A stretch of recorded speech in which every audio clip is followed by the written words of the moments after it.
I like to come back to this beautiful place and this bridge which links the two banks of Baghdad, Karkh and Rasaf, to watch the beautiful view and the river and its seagulls, surrounded by this beautiful heritage and historical places such as Al-Mustansariya School, Al-Asfiyya, Al-Kulaini Mosque, Al-Wazir Mosque on Al-Rasafa side, and Al-Shawaka district on Al-Karkh side. This place remains poetic and attracts people, offering them moments of quiet contemplation. And people still pass by the bridge and contemplate here, since it was the bridge of boats, and until today, when it is a modern bridge, they cross it from both sides.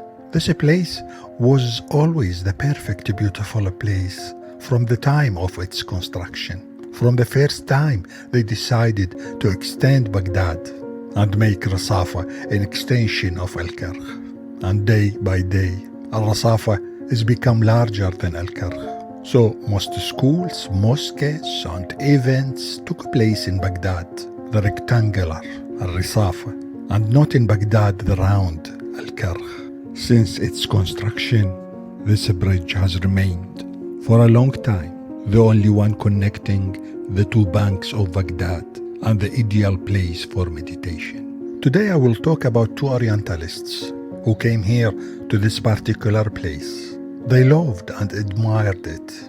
They did meditation sessions here and wrote about it almost 200 years ago, more precisely in the 19th century.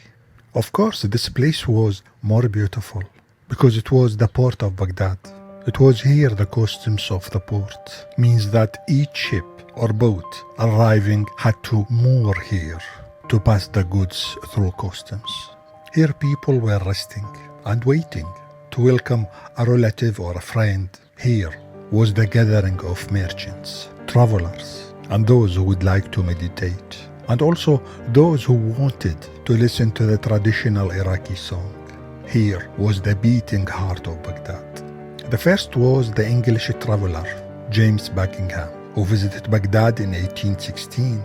He says that he liked to spend his time in this beautiful place during Ramadan and to sit for an hour enjoying this charm and the amazing silence, while the beautiful sky was above him and the Tigris River flowing gently under him.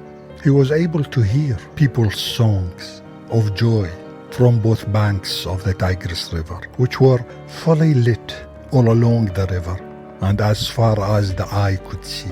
The big cafe was in front of Al-Mustansariya School, the university known for its deep scientific history. They were emitting their lights, illuminating the east bank of the river with the particular light of the magnificent lighthouse. On the other side, the Cafe Al Beiruti, also emitting its light towards the river. The two buildings were located at either end of the boat's bridge. The lights were reflected on the brilliant waves of the clear river. The Baghdad River Gate and the lighthouse were here because the Tigris was as wide as a sea. There was a complete port here. In this place, Buckingham was contemplating in a wonderful evening science, contemplating the cafes, Al-Momaïz and Al Beiruti, looking at the various boats, Al-Kalik, Al-Guffa, steamships, and hearing the traditional Baghdadi songs.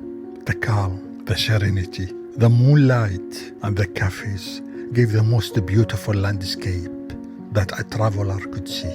In 1840, the French Orientalist Eugène Flandin described the bridge and these cafes by saying, "These two cities are linked together by a bridge of boats, very long, because the Tigris is very wide. Bedouin caravans, riders, loaded camels, or herds of sheep brought from neighboring tribes to feed Baghdad are constantly seen passing here.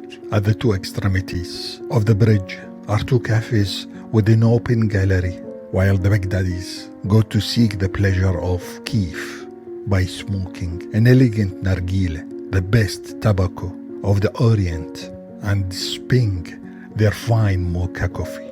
From the top of these galleries, The view extends over the opposite bank, where Baghdad develops in its greatest extent, spreading out under its pure and radiant sky, its ovoid domes, its minarets in shimmering colors, intermingled here and there with elegant benches of date palms. At the foot of the buildings, bathed by the Tigris, a few large boats or bungalows with immense yards swing gently, waiting to be loaded to descend towards Basra and the Gulf.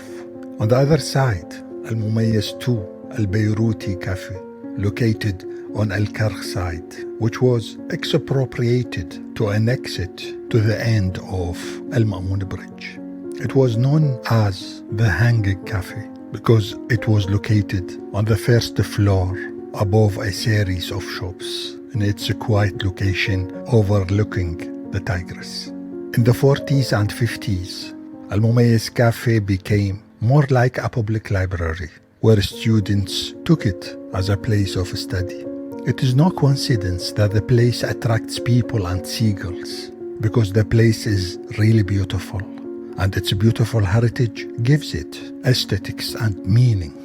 And today I came with the people to take the Guffa and cross to the other side, but they told me that Guffa no longer exists, while Al-Kalik, coming from Mosul, also disappeared.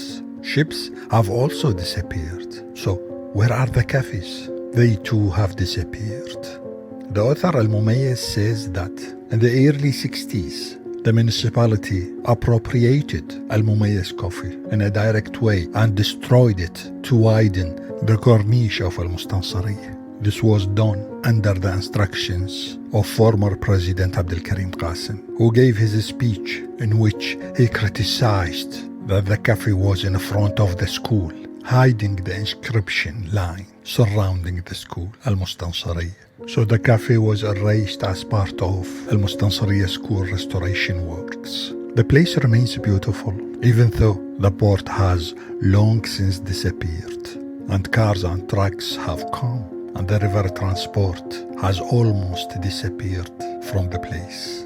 And the river has lost its most beautiful means of transport, and Baghdad has lost one of its beautiful landscapes, and we keep coming back to live this imaginary scenes that the place was delighted with. We come to live this imagination that connects us to the distant past of the city.